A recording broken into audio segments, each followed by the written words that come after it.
এই যে বন্ধুরা, আমি কুলের আচার বানাচ্ছি সবাই খেতে। তাই এখন কুল এসে এখানে কুল পাওয়া যায় না, এখানে মিষ্টি কুল, তাই মিষ্টি। দেখো বন্ধুরা, এই যে কুল কিনে এনেছে, কুলগুলোকে আচার বানাবো বলে কিনা বোটাগুলো ছাড়াচ্ছি। বোটা ছাড়িয়ে ধুয়ে নেব। আর আমার মাম্মা খেতে লেগে গেছে।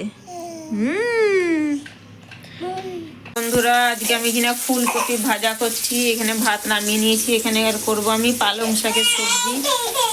বন্ধুরা, যে কুলগুলো সকালবেলায় ধুয়ে বেছে রেখে দিয়েছিলাম, সেইগুলোকে সন্ধেবেলায় চুপ করো মাম্মাম, ফুলের আচার করব বলে এই যে আচার করতে বসেছি। এই যে চিনি নিয়ে চলে এসছে।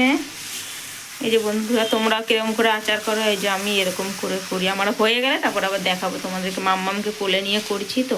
যে বন্ধুরা, আমার আচারটা কেমন হয়েছে দেখে বলবে। ফোনে না কেমন ফ্যাচকানি ফ্যাচকানি দেখাচ্ছে, কিন্তু এমনিতে ভালোই হয়েছে বন্ধুরা।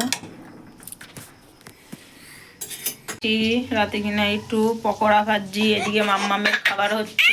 এখানে ভাত হয়ে গেছে, ডিম আলুর ঝোল করব, ডিমটা ভেজে রেখেছি।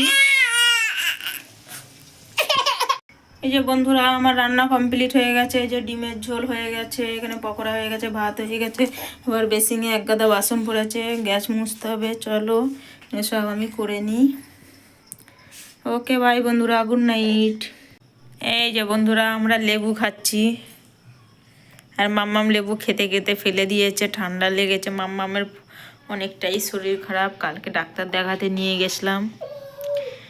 আজকে অনেকটা ভালো আছে মাম্মাম। যে আমরা কমলা লেবু খাচ্ছি, বসে বসে ভাত খাওয়া হয়ে গেছে। আজকে এখানে একটুও রোদ উঠেনি, পুরো ওয়েদার কেমন মেঘলা মেঘলা হয়ে আছে। তুই খা তোরটা, আমি আমারটা খাবো।